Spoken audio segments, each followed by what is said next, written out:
So guys welcome to my YouTube channel educational designer. So आज चाहिँ यो poster क्यानभामा कसरी बनाउने म तपाईँहरूलाई सिकाउँदछु। सबैभन्दा सुरुमा क्यानभा ओपन गर्नुहोस् अनि क्रिएट न्यू डिजाइन भनेर सेलेक्ट गर्नुहोस् अनि त्यस पछाडि एउटा आफ्नो इमेजलाई तपाईँहरूले निकाल्नुहोस्।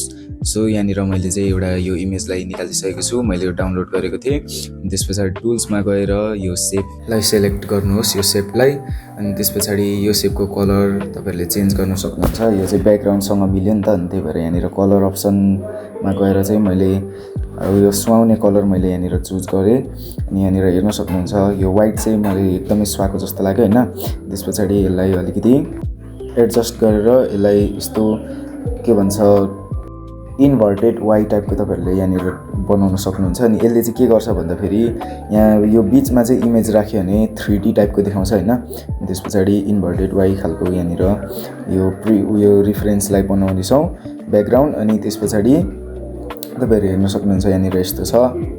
अनि त्यस पछाडि आफ्नो इमेज तपाईँहरूले यहाँनिर सेलेक्ट गर्न सक्नुहुन्छ। मैले चाहिँ यो चाउमिनको सेलेक्ट गरेँ अनि यहाँनिर राखिसकेपछि तपाईँहरू देख्न सक्नुहुन्छ 3D टाइपको लुक आइरहेछ होइन। अनि त्यस पछाडि एलिमेन्टमा गएर यो स्याडो भन्ने तपाईँहरूले यो एलिमेन्टलाई तपाईँहरूले चुज गर्न सक्नुहुन्छ। अनि त्यसले चाहिँ के गर्छ भन्दाखेरि छाया देखिएको कारणले अलि उयो पनि हुन्छ, अलि 3D देखिन्छ यो। अनि यसलाई अलिकति यसको पोजिसनहरू यहाँनिर तपाईँहरूले सेलेक्ट गर्न सक्नुहुन्छ। यसलाई ब्याकमा राख्नुभयो भने चाहिँ अलि राम्रो देखिन्छ। सो अब यहाँनिर टेक्स्टलाई हाल्नेछौँ होइन। अनि टेक्स्टको लागि चाहिँ यहाँनिर टेक्स्टमा सेलेक्ट गरेर टेक्स्ट बक्स भन्ने अप्सनलाई सेलेक्ट गर्नुहोस्। अनि त्यस पछाडि के को तपाईँहरूले पोस्टर बनाउनु हुँदैछ, मैले चाहिँ चाउमिनको बनाउँदैछु। सो मैले यहाँनिर चाउमिन भनेर लेखेँ।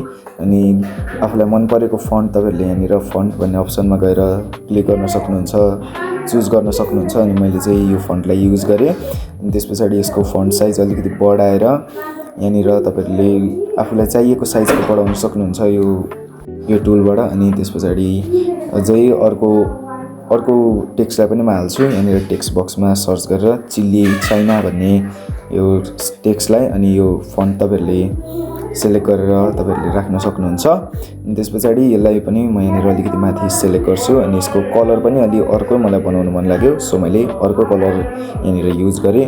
अनि फेरि हामी यहाँनिर टेक्स्ट हामी हाल्नेछौँ। अनि यो चाहिँ किन हाल्ने भन्दाखेरि यो अर्को एउटा इल्युजन टाइपको यहाँनिर बनाउनु पर्ने छ।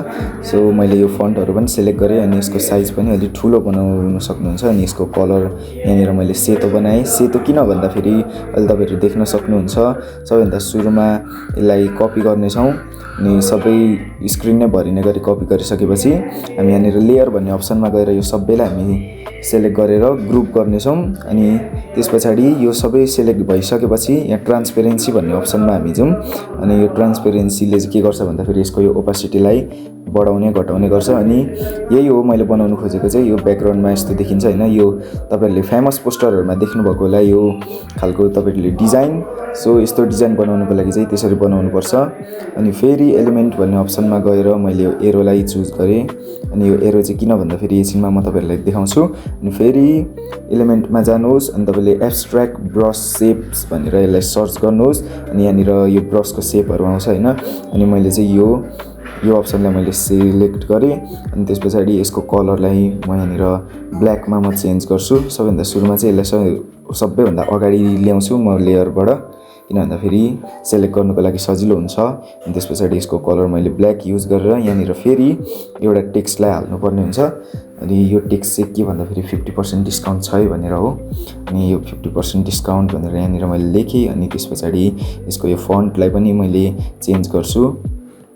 अनि यसको यो फन्टलाई चेन्ज गरिसके पछाडि यसको कलरलाई पनि चेन्ज गरेर यहाँनिर राख्नेछौँ यो सेपभित्र। अनि त्यस पछाडि यहाँनिर तपाईँहरूले आफूलाई मन परेको सेलेक्ट गर्न सक्नुहुन्छ कलर। मैले चाहिँ यो ब्राउनलाई युज गरेँ। अनि त्यस पछाडि यसलाई मजाले एडजस्ट गरेर यहाँनिर तपाईँहरूले फन्ट अघि बढी गर्न सक्नुहुन्छ, घटी बढी तपाईँहरूलाई चाहिएको अनुसारको।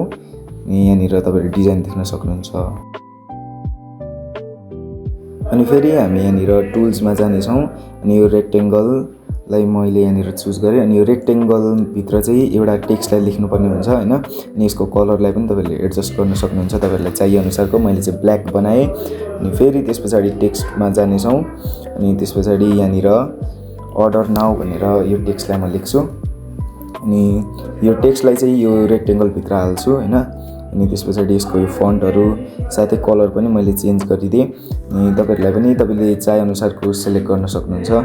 अनि त्यस पछाडि यसलाई म यो रेक्टेङ्गलभित्र हाल्छु, एडजस्ट गर्छु अनि ठ्याक्कै यसले चाहिँ आईलाई क्याच गर्छ होइन मजाले त्यो तपाईँहरूको पोस्टरमा। अनि त्यसपछि फेरि हामी एउटा टेक्स्टलाई यहाँनिर एड गर्नेछौँ। के भन्दाखेरि अर्डर गर्नुको लागि फोन नम्बर साथै कन्ट्याक्टहरू चाहियो नि त। सो त्यही कन्ट्याक्टको लागि चाहिँ यहाँनिर मैले नम्बरहरू हाल्दैछु। अनि त्यस पछाडि यहाँनिर एडजस्ट हामी गर्नेछौँ। अनि यहाँ नम्बर भयो। अब कुनै वेबसाइट छ भने जुनबाट चाहिँ अर्डर गर्नु मिल्छ भने त्यो वेबसाइटहरू पनि हामी यहाँनिर राख्नेछौँ। अनि मैले चाहिँ यो एउटा मेरो virtual website Chinese chilli chow mein भनेर राखेको थिएँ, तर सुरुमा के भयो भन्दाखेरि यो धेरै लामो भयो, यहाँनिर अटेन। त्यस पछाडि मैले चाहिँ यसलाई एडिट गरेर फेरि चाउमिन.com भनेर मात्रै राखेँ। अनि तपाईँहरूले तपाईँको वेबसाइटको नामहरू राख्न सक्नुहुन्छ। एन्ड ट्याडान हाम्रो बनेर तयार भइसकेको छ हाम्रो पोस्टर। सो यो यसरी नै बनाइन्छ क्यानभामा, मोबाइलबाट पनि यो पोस्टरहरू बनिन्छ। Thank you guys for watching. Bye bye, see you. Like subscribe गर्नु नबिर्सिनु होला। Bye by.